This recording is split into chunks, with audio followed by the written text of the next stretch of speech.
One day out from UFC 287, and it's time for me to break down some of the other fights on this card. I will go over the main event and the co-main event at the end of this video, but I already have full predictions out on my channel. So without further ado, let's just get into the fights that I haven't really spoken about in depth. First up, Adrian Yanez, Rob Font. I think that this is the fight that I am most excited for anything other than the main event. I think it's going to be fight of the night. We have two of the best boxers in the UFC. And for the longest time, all right, I was saying that Adrian Yanez, I think he's a little bit overhyped. I think he's a little bit overrated because he struggled with guys like Davy Grant. He struggled with Randy Costa. And yes, he had an economic approach to that fight where he was getting jabbed up, he was getting pieced up, bloodied up. And then, Randy Costa just started to fade. And what a lot of people don't remember is that Yanez didn't just gas him out, but he broke Randy Costa's nose in that second round. And I think that's what led to him kind of fading up against the fence. So I feel like a lot of people miss that. And that's kind of important because I don't think he faded with those body shots that Adrian Yanez was throwing. But speaking of the body shots, man, this guy has some of the best body work I've seen in the UFC. Like his left hook to the body, he could throw a right hook to the body too, and he throws them in bunches as well. Right hook, left hook to the body. It's beautiful stuff from Adrian Yanez. I think he has much better hooks than Rob Font. But another thing about the Davy Grant fight, Davy Grant has a fire hydrant chin. You know what I mean? And I just feel like Davy Grant's never been finished in the UFC. All right, so I don't really look at this fight in a similar fashion because number one, Davy Grant was spamming kicks. Rob Font's not going to go in there to spam kicks. Rob Font's going to go in there. He's going to march forward. He's going to fight behind his jab. And I do have to say, he has the most beautiful, most aesthetically pleasing jab in the UFC. All right? And he is a phenomenal boxer, especially when it comes to his offensive ability, right? Because he's not a reactionary boxer. He's a guy that'll march forward, throw combinations, free-flowing combinations, just chucking the jab out there, and his accuracy is on point. The thing about Adrian Yanez at this point in his career, he is the more durable guy. I think he is faster. Do I think a prime Rob Font could really give him issues? Yes, but Rob Font isn't in his prime. We've seen how this guy takes damage, and I think it's going to be similar to some of the other bouts that we've seen. I think it's going to be similar to the Aldo fight, where you see Rob Font piecing Yanez up early, because again, he can really fight behind the jab better than Yanez. Yanez has a decent jab, right? But he doesn't really use it in the same way. He uses it to kind of pick and prod at you, to blind you, just so he can set up his other combos, to annoy you. And it can be effective, but it's not the same. It doesn't sting like the Rob Font jab. And it's not like, it doesn't really get you off guard in the way that the Rob Font jab does. The thing is, Rob Font is always winning the first round. He's always winning that second round until he gets dropped, until he gets battered at the end of it. Jose Aldo landed a 1-2 down the pipe at the end of the first round when they fought, and he dropped Rob Font, and he was really badly hurt. We saw the same thing in the Cheeto fight where Rob Font was clearly winning the first round. It was actually the second round. He won the first round. In the second round, he was dominating Cheeto, and then he just gets caught with a hook at the end of the round. And I think that Adrian Yanez, I think that he's better than Cheeto. And I don't think he has to just catch you with one shot. I think he'll, get outdone with the volume. I think he'll be a little bit overwhelmed, but eventually this guy will find his shots, he will counter, and he will land some nasty hooks on the inside on Rob Font. We're going to see him wobble or hurt Rob Font. And I'm going to pick him by second round KO. That's right. Because if you're looking at these two guys, again, Rob Font is one of the best offensive boxers in the UFC. Adrian Yanez is one of the best counter strikers in the UFC. He really reminds me of like a young Conor on the come up with the way he's able to counter guys, right? With his ability to react on the fly. He's a very reactive boxer. And I like it from him because he's not just throwing one shot. He's not just throwing two shots. He's throwing in combinations. And when he lets his hands go, when he is pressuring guys up against the fence, he can throw like a 4 or 5 piece combo. And I like it because he's also going to the body. So I think that he's a little bit more, at this point in his career, versatile with the way that he can hurt people. And I don't think Rob Font is. We've seen Adrian Yanez knock a guy out with a head kick early on in his UFC career. This dude has finished everyone that he's taken on other than, Davy Grant, who's literally never been finished in the UFC. The guy has a chin on him. And that's it. So I think we're going to see Rob Font at the age of 35, who has literally looked like he had to eat through feeding tubes at the end of these fights. I mean, this is the elephant man we're talking about, basically. I think that Adrian Yanez is going to make Rob Font look like the elephant man or finish him in the second round. And I'm going to go with the second round KO because, again, Rob Font's taken a lot of damage. And when Adrian Yanez hurts him, I think he's really just going to jump on him and finish him. I think at a certain point, your chin's going to go. And we've seen that trajectory in Rob Font's career. I think his chin is really starting to go. Again, I think he'll be overwhelming Yanez early with the jab, with his combinations, with his volume. Adrian Yanez, sometimes it takes him a while to get settled into a fight, but we saw his last one with Tony Kelly. Like, it didn't take him a while to get settled into that. And Tony Kelly is by no means on the same level as Rob Font because this is a big step up in competition. But again, Adrian Yanez is durable, man. Like, you're not putting this guy away, especially with the power of Rob Font. You're going to have to do a little bit more than just throw your hands, and especially if your hands are pillow hands. So I think that Adrian Yanez is going to knock this man out in the second round. And I can't wait because, again, it's going to be fun while it lasts. So the keys to victory, guys: boxing, durability. Again, I think Adrian Yanez is the more versatile boxer, and I think he's the much more durable man. I think he has good cardio. He builds into fights as well. Like, he can get his ass kicked early on, and then he can really build. And then once he starts letting his hands go, once he starts getting behind that jab, I mean, it's pretty much over for his opponent. So I'm looking forward to it, man. I really am. I cannot wait for this fight. Who do you guys have winning this? Again, I just feel like it's very risky to pick Rob Font based on how he takes damage. Like, he does not react well to getting clipped. Chris Curtis, the action man, versus Kelvin Gastelum, or the man on the come-up, which is ironic because Chris Curtis is 35, versus Big Tubby. That's right, Kelvin Gastelum playing the part of Big Tubby. The guy has not won a single fight other than Ian Heinisch, which was in 2021. The last fight he won before that was in 2018. He is 1 out of his last 6, which is not a good look for Kelvin Gastelum. And I call him Big Tubby. This guy doesn't want to cut weight. We know that. We know that he could have fought at welterweight throughout his career, but for whatever reason, he's not disciplined enough to get his diet in check in the offseason. Hit me up for the cookbook and I'll get you on point. I mean, literally, guys, look at these two men. Look at the difference in their physiques. And this is not what the fight is about. But again, I'm looking at a guy in Chris Curtis that is active, that is taking his career seriously, right? That is doing everything that he can to get that win money versus a guy that just seems to be going through the motions time and time again. And again, this is a guy that is not only 1 out of his last 6, but this is in the middleweight division, right? You're getting beat by middleweights. And this is a guy that went toe-to-toe with Izzy Adesanya, right? Way back in the day, and that was a really good fight. But again, man, since what have we seen from him?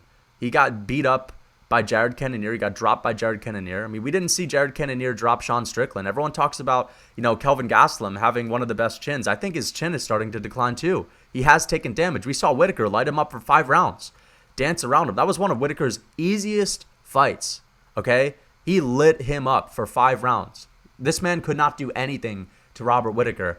Chris Curtis has some power in his hands, all right? And if I see you getting dropped, and I see you, who had that fire hydrant chin, get dropped multiple times against Isreal Adesanya, get dropped multiple times against Jared Cannonier, get lit up by Whitaker for 5 rounds and taking all this damage, and you have injuries on top of injuries. You're fighting in a weight class that isn't naturally yours. Again, like, I understand not cutting weight if you're like Colby Covington, but this man is not lean. This dude could be fighting at 170, and he could have made a career at 170, but instead he went through the motions, and he just showed up thinking that, it's just another day in the gym. It ain't.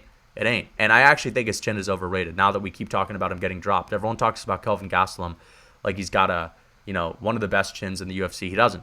I think Chris Curtis is going to KO. I think Curtis is going to knock this man out.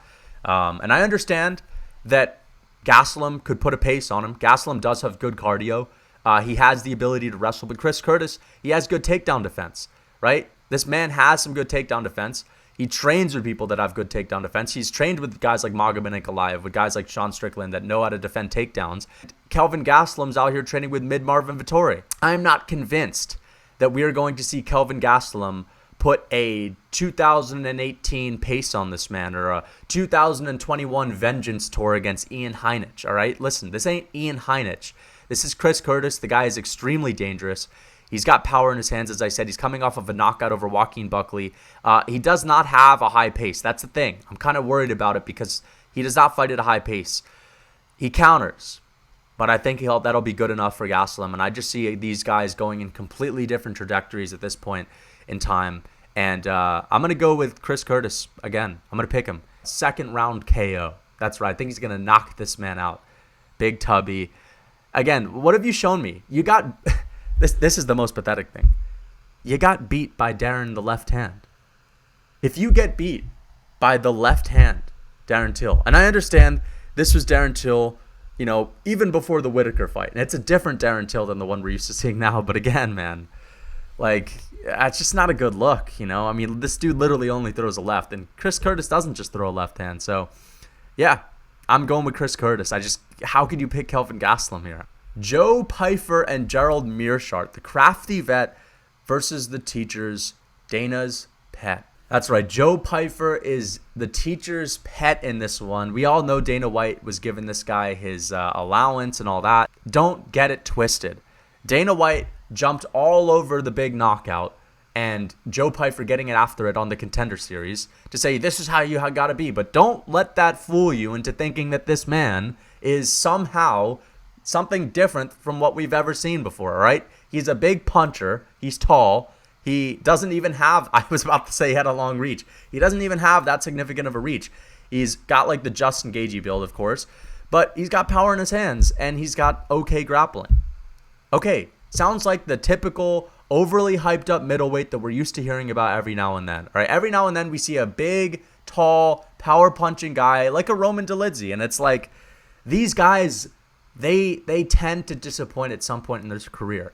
And he's very early on in his career. And he's coming off of a knockout over, some Russian journeyman, right? And yeah, I know that he's got some okay grappling in his bag, but I think Gerald Meerschaert just has a thing to survive and gas people out. Like, this guy breaks people. People fade in front of Gerald Meerschaert. And on top of that, he has a 100% finish rate, all right? And he's pretty well-rounded. He doesn't just throw his hand. He throws good leg kicks. He's got good kicks to the body. He has a pretty decent jab.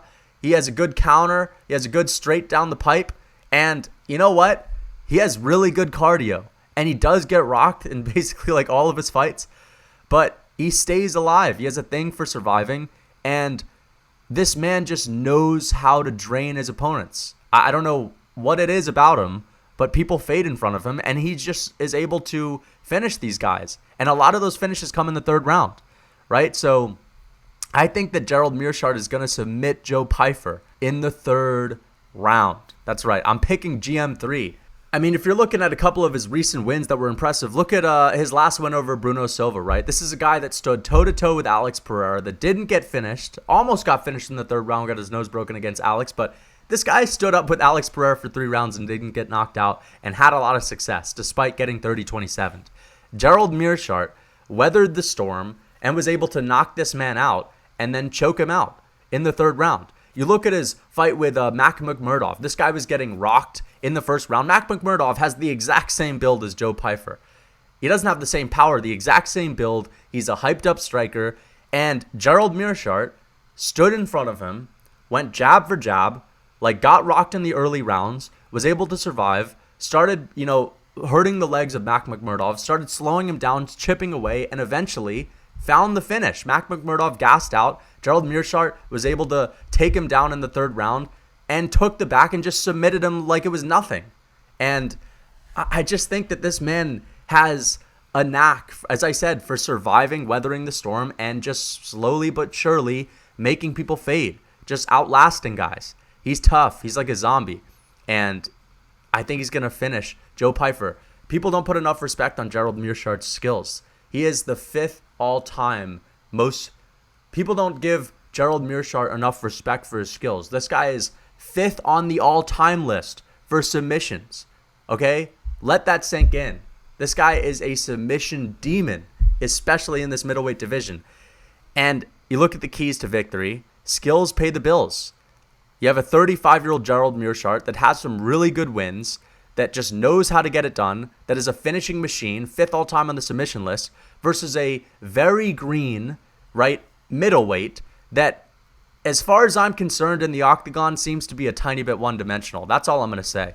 You know, I understand he's athletic. I understand he's strong as an ox and he's got big knockout power and all that. But again, like, we've seen these guys get exposed. And I don't see anything from Joe Pyfer that makes me believe that this guy is different. We're not going to see him go in there and knock out Gerald Meerschaert like Khamzat Chimaev did. Again, he's a middleweight, man. He's a fucking middleweight, all right? Khamzat Chimaev is a welterweight that did that. So, yeah, I'm not convinced that Joe Pyfer's that guy yet. I think he's 26. He can improve. He can get better.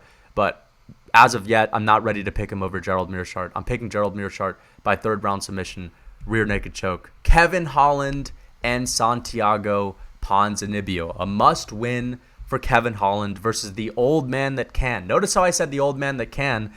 Santiago Ponzinibbio wants to fight, right? He's still trying to be the best fighter he can possibly be, but he's old. Like, he's listed at 6 foot. I put him down at 5'11". You're lucky to really give this guy 5'10". I don't know how he's listed at 6 foot. He looks much shorter than all of his opponents. This guy at one point in time was an absolute beast, right? He was going through a tear in the welterweight division, then had that long hiatus and came back and he just never looked the same. And despite him getting a couple wins, you know, a split decision over Miguel Baeza and that knockout win over Alex Morano, you know, this man has been KO'd now. He's been knocked out with one shot by Li Jingliang. This man has been beat. He's been beat by Michel Pereira. And I think that Kelvin Holland, despite him being a little overhyped and overrated throughout his career, I think he can beat this man. And I'm going to pick him by decision. That's right. I'm going to pick Kelvin Holland by decision over Santiago Ponzinibbio. Santiago Ponzinibbio is tough. All right. He's durable. He's got really good cardio. And he has a knack for catching people. But that being said, I think that Kelvin Holland, as I said, this is a must-win. As crazy as that sounds, I know this guy's a big name. His last fight, he was on a main event. And the fight before that was a main event against Khamzat Chimaev. But he's coming off of a lot of damage, right? And he got mogged against Wonderboy. He had 1.5 competitive rounds of Wonderboy. And then, you know, the lack of fight IQ led into it as well. But Wonderboy just kind of ran away with the fight and brutalized this man for 2.5 rounds. And the doctor had to step in, or I think it was someone who threw the towel in, which is a good move. We didn't need to see him go out cold because that fight wasn't going in a good direction for him. But I picked him to beat Wonderboy. I said that old man Wonderboy is just, he doesn't have the power. And I just think, like, he's at this point in time where I can't see him beating a up-and-coming killer like Kelvin Holland, who can mix it up and also has serious power in his hands. Kelvin Holland failed to mix it up. And that's why I have in the keys to victory down there, durability and fight IQ. I still think that Kelvin Holland's more durable than Santiago Ponzinibbio. I think he has a better chin than Santiago Ponzinibbio, right? We haven't seen Kelvin Holland get, like, slept or anything like that. So I would really think that this man is going to not be deterred to grapple to try to put on a show for the fans. Because if you see Kelvin Holland's demeanor this week, I'm looking at a guy that looks like he's not about the bullshit. I know he started yapping at Jorge Masvidal at the press conference, and fuck Dana White for trying to shut that up. That could have been an amazing moment. But you know what I'm saying, guys? He looks like he's there for business. That's it. You can tell in his demeanor, especially in the stare down, he's here to win, all right? He doesn't want to make it about him. He doesn't want to make a big show out of it. Looks like he's here to win. And as much as I think Kelvin Holland's a little overrated with his striking, because for goodness sakes, this guy's never beat a ranked opponent, ever. Never beat a ranked opponent. His best win is over Joaquin Buckley and Darren Stewart. Like, these aren't great wins at all, right? These are low, bottom of the barrel, or mid-tier middleweights that we're talking about.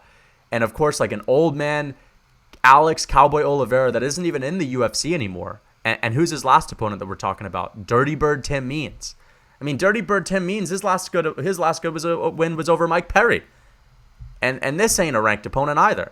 And so Santiago Ponzinibbio is actually, if Kelvin Holland gets a win over him, that could just be his best win ever at this point.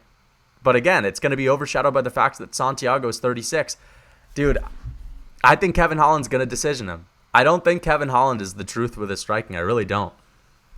I know it's easy to say that after he fought like a top 5 striker in the UFC and Wonderboy, but I think he's going to take him to a decision. I think he'll hurt Ponzinibbio at some point. Maybe he can finish him. But I also favor Kelvin Holland in this fight again because I think that he's not gonna neglect some of his tools, like his submission ability, because he had a couple points in that Wonderboy fight to where he could have jumped on the neck, he could have tried to take the back, and he just didn't for whatever reason. It's his fight IQ, man. So, yeah, I'm not even that excited for this fight because, again, I feel like Kevin Holland's a bit of a fraud. I do. Based on how much hype this guy's got. I mean, give me a good win from this man. Please. I would love to have a good win. Anytime you talk about a classic Kevin Holland performance, we're talking about like Dirty Bird Tim Means. We're talking about Joaquin Buckley. Like, these guys ain't that great. You know what I mean? Didn't this guy take out like Brock Weaver or something? Or that may have been Jalen Turner. I don't know, but you guys understand the point that I'm trying to make. Santiago Ponzinibbio, listen, if Kevin Holland shows up, I don't see him winning this fight. He's a little too sloppy. And as much as I think that Kevin Holland is a little bit overrated with his striking, I think that Santiago Ponzinibbio is sloppy, all right? And he's tough, but he's sloppy. He's at a significant reach and size disadvantage. And I think that if that fight is close with Miguel Baeza, if that fight is close with Michel Pereira, I think Kevin Holland does a little bit better than those guys. I'll go with Kevin Holland in this fight. It's a must-win because if he loses this, you know, he's one fight away from maybe being cut or maybe being on that Sam Alvey status, if you know what I mean. So, Raul Rosas Jr. protecting the investment. That is what I'm going at with this one, guys, versus Christian Rodriguez. The UFC knows what they're doing with this matchup. They know that Raul Rosas Jr. is a slowly but surely building hype train. He's got a lot of pop. He's the youngest fighter in the UFC, making his Dana White Contender Series debut at 17 from Mexico. We know that the UFC is trying to blow up the market in Mexico, and you combine the age with the Mexican heritage, and this guy is just a future star in the making. And his last performance was very impressive, to say the least, right? He submitted this guy in the first round, Jay Perrin, and I look at Christian Rodriguez as a lamb being led to the slaughter right now. And if you're Christian Rodriguez, that must put a chip on your shoulder because you know, again, this is the second opponent for Raul Rosas. The UFC wants to give him another good matchup, and they think I'm going to lose. I mean, that's got to hurt a little bit, right? Because you think the whole world thinks you're going to lose. And he's got to be training like a madman. But I know Raul Rosas Jr. is probably aware of that too. I guarantee you this guy has people on his team that are telling you, hey, all of your opponents have a chip on their shoulder. All these guys want to make a name off of you. And I think that this man is different. I think he's special. You know, people have said things like, wow, the only reason he's hyped is because of his age. Like, no fucking shit. There is something seriously impressive that people overlook about a guy making it to the UFC at the age of 17 years old. All right? If you're good enough to win on the Dana White Contender Series at the age of 17 over a guy that we just saw Conor McGregor sparring with, this guy that he beat, who is just on tough, like, that's very impressive. I think that that's actually a tougher opponent for him than Christian Rodriguez. It was a more experienced opponent for him. And Christian Rodriguez is not terrible. He's much better than Jay Perrin. But I think Raul Rosas Jr., there's something about getting to the UFC at that age. The numbers don't lie. That is impressive. All right? And there's a reason why he's here. He is really fucking good. I've heard people talk about this guy's skills in the training room. I've heard Merab talk about him. I've heard Aljamain Sterling talk about him. I heard Volkanovski mention that this guy's been on my radar. Like, people know who this dude is. They knew who he was before he got to the UFC. And I think he's going to go in there and he's going to choke Christian Rodriguez out. And I think he's going to submit him in the second round. I don't think Christian Rodriguez is going to get submitted with the first grappling exchange.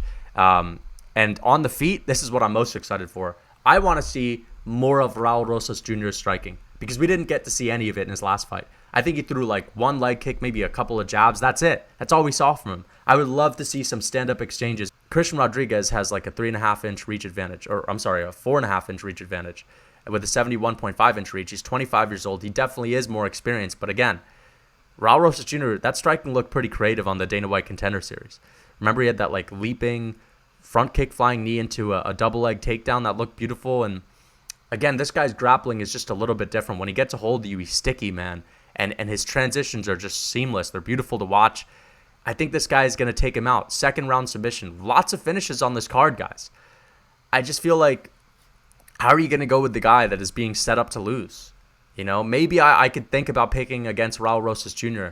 when we get an opponent that actually has done well in the UFC. But until then, and until Raul Rosas Jr. shows a weakness, I'm not going to doubt the matchmakers. All right, Gilbert Burns versus Jorge Masvidal, the co-main event. The UFC fighter versus the local Miami hoodlum. That is the way I see this fight. And I think that Gilbert Burns is going to take Masvidal to a decision. I think he's going to beat him 30-27. I think the first round is going to be rather slow on the feet. I think Gilbert Burns is going to go out there faking level changes, staying at a really safe distance, not trying to put himself in any danger. And I think that he's just going to wait for a good opportunity to sink in a beautiful left or a right hook. I think he's going to catch Masvidal, turn that into a clinch exchange, and then try to wrestle him up against the fence, try to take him down. I think Masvidal will do well trying to stuff the takedown early, but I think Gilbert Burns will eventually be able to take him down and land some pit-pat, patty-whap shots on the ground. We know Gilbert Burns ain't got no power on the ground. We know this guy ain't got no ground and pound. We know he doesn't have submission skills on the ground. Again, if it was a video game, this dude would be maxed out everywhere on the ground except for his submission offense, all right? It's still good, right? He's coming off of a submission win over Neil Magny. It's still okay, but Jorge Masvidal had Damian Maia on his back, right? And Damian Maia couldn't submit the guy. Damian Maia said that Jorge Masvidal had some of the best submission defense he's ever faced. And say what you want about Gilbert Burns' skills, he is not the offensive grappler as Damian Maia. Colby Covington is a better offensive grappler than Gilbert Burns. That being said, just because the submission offense is not maxed out 100 out of 100, and I know that you Gilbert Burns nut riders like to go crazy when a statement like that is said. How could you say this guy's not perfect on the ground? Because he's not, all right? He's got like 80 out of 100 submission offenses. If that pisses you off, you're overrating this guy. You're glazing him to oblivion, all right? I just needed to humble some people real quick. But he is amazing on the ground, and he has the ability to get a dominant position. He has the ability to take mount over Jorge Masvidal. He has the ability to find side control. He has the ability to sit there in half guard. He has the ability to have those rabbit punches. So I think that Gilbert Burns is going to throw those rabbit punches, and he's going to skirt out the first round. I think he's going to land a couple of hard body kicks, a couple of good leg kicks. He throws everything in singles, as we know, but everything's a kill shot. And I think he's going to get the respect from Masvidal in that first round. He's going to land a clean hook. And this is Masvidal's chance, that first, second round. But I think Gilbert Burns in that second is going to start to put a pace on him. He's going to start to walk him down. He's going to start to, be a little fidgety in his face, to have that intensity about him. The way he fought Tyron Woodley, screaming "Poha" with everything that he throws. He's going to be throwing kicks to the body, singular shots, kicks to the legs. And everything is hard from Gilbert Burns. And I think that Masvidal, if that KO doesn't come, is going to start to get really frustrated. And I can't pick you if you're a 38-year-old Masvidal who has not had a win since 2019 and has never beat a guy on the caliber of Gilbert Burns, has never beat a guy that can mix it up like Gilbert Burns. I think Gilbert Burns is going to pressure him up against the fence in the second round, start to tee off on him a little bit. Masvidal will land a couple of good shots here and there, but nothing's going to put Gilbert Burns out. I think we're going to see Gilbert Burns rock Masvidal. I think he'll then be able to take him down, and I think he'll just drain him on the ground, just start to beat him up a little bit. Again, rabbit shots, nothing crazy, but he'll start to get a dominant position. Masvidal will look a little pissed off. He's going to get frustrated. In the third round, we're going to see a repeat. Gilbert Burns is going to do the same thing, maybe a little bit more dominantly. 30-27, Gilbert Burns is going to mix in the grappling. Again, I think he's going to have a similar approach to the approach that he fought the frozen one with, Tyron Woodley. Now, I don't think that Masvidal is going to be frozen, but I think he's going to gas out quickly because we see this version of Masvidal. It's not the 2019 version of Masvidal that was quick twitch, that was always fiery, was ready to go. This is a guy that looks labored in the second round. This is a guy that looks like he's been eating Papa John's and Domino's day in and day out, chilling at the pad, accepting DMs from the 504s, the 306s, whatever you want to call them.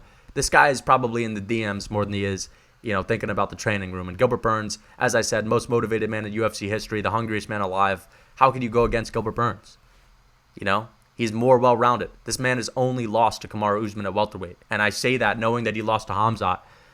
Watch the fight back. All right, some people are so delusional. They'll just say, bro, Khamzat literally won. It wasn't even close. Shut up. All right? You need to watch that back. I'm not saying Gilbert Burns won. I'm not saying it was a robbery, but it wasn't a legit L. It's not like you can look at that fight and be like, all right, well, Gilbert lost.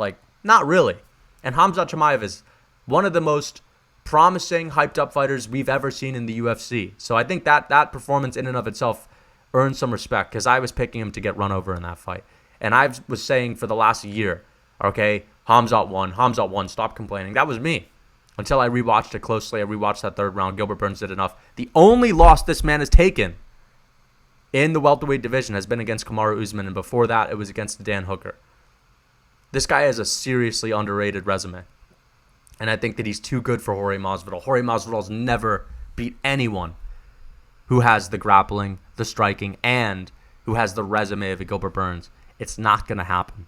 So, yeah, I think Gilbert Burns puts a pace on him, and I think he tires Masvidal out, frustrates him, and beats him 30-27. I don't think Masvidal's going to get submitted, though. Alex Pereira, Isreal Adesanya, 3-0. That's the moral of the story here. 6'4" for Alex Pereira, 6'3" for Adesanya. I think at this point we know that one of them's lying about their height, and it's probably Izzy, because I don't think Alex would say he's shorter than he is. Reach advantage goes to Izzy by 1 inch, basically the same. And the age, 35 for Alex, 33 for Izzy. Listen, I think Alex Pereira is going to knock this man out. Okay? I think he's going to out-leg kick him in the early rounds.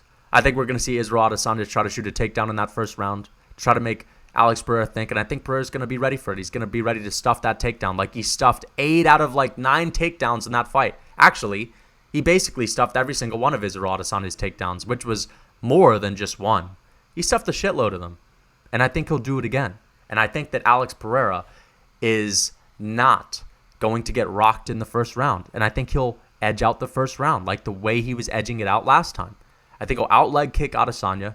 I think if it's in a clinch, he'll land better knees to the body of Adesanya. Izzy didn't really do a lot of work in the clinch. Everyone talks about the grappling. Where was this man's grappling in the clinch last time? Alex Pereira outdid him, not only with the strength, but with the striking too. And I think Alex Pereira is going to start to pop him with the jab. And I think that Izzy is going to catch Alex with a good right hand in this round. And I think Alex is going to take it, because he was a little bit caught off guard when he got caught by Adesanya, 3 seconds before that bell rang. And I don't think that's going to happen this time. I think he's going to get caught, but he has a good chin on him. A little bit worried about the weight cut for Alex Pereira and his ability to take a shot, but I haven't seen him get laid out yet, so I'm not going to bank on it happening. And I think it's going to be a round for Alex Pereira. I think he's going to outstrike him. Second round, I think Alex Pereira is going to start to check more leg kicks of Adesanya. Adesanya will start to overextend on his punches. He's going to try to get Alex Pereira out of there. He's going to try to shoot more takedowns. I think Alex Pereira is going to stuff it. And I think that Alex Pereira is really going to start smashing Izzy with that right hand, that straight right. And I think that Isreal Adesanya is going to be eating those rights, just trying to defend the left hook. He's going to be willing to take the right hand. And Pereira is going to be popping him with the jab too, and that jab is hard. That jab's stiff. And Pereira is going to be going to the body. And Pereira is going to be going to the head. And Pereira is going to be walking him down, this time pressuring him up against the fence. And then in the third round, Adesanya, when he's never finished anyone outside of the first 2 rounds, is going to start to grapple a little bit more. He's going to start to get a little bit desperate, because he knows, okay, the strike is not going so well. My legs are starting to feel it. My body's starting to feel it. I'm getting a little bit tired. I'm taking this damage. I'm just going to make this boring. I'm going to try to clinch with this man. I think he's going to try to clinch with Alex. This time, Alex is going to start to feel like he's picking up the rhythm. He's getting down the pace, and he's saying, I already stuffed takedowns. I know what I'm getting into. Fuck off. He's going to start pushing Adesanya away, bullying him away from him. Adesanya tried to clinch him up in that finishing sequence in their last fight, and Pereira just pushed him and smashed him with a good shot. I think we're going to see something similar. I think Alex Pereira is going to be, trying to get Izzy off him in the clinch. Izzy's going to be trying to stick to him like glue. And I think that off the break of one of those clinching exchanges, I think Alex Pereira is going to land that left hook. And I think he's going to rock Adesanya. Not only rock him, he's going to put this man out. He's going to put him on the mat. And that's all she wrote. Third round KO for Alex Pereira. I cannot bank against him, guys.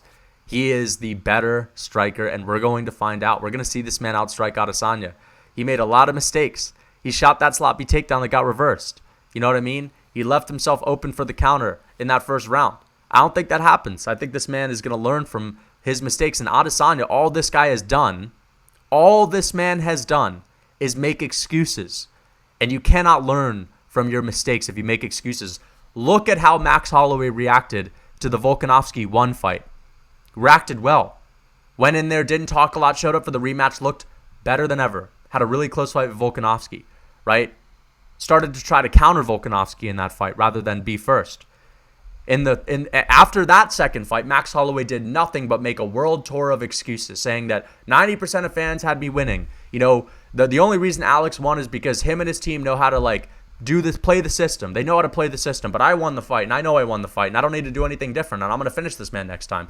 He didn't accept the loss. He didn't go into that training camp thinking, okay, I have to do things differently this time.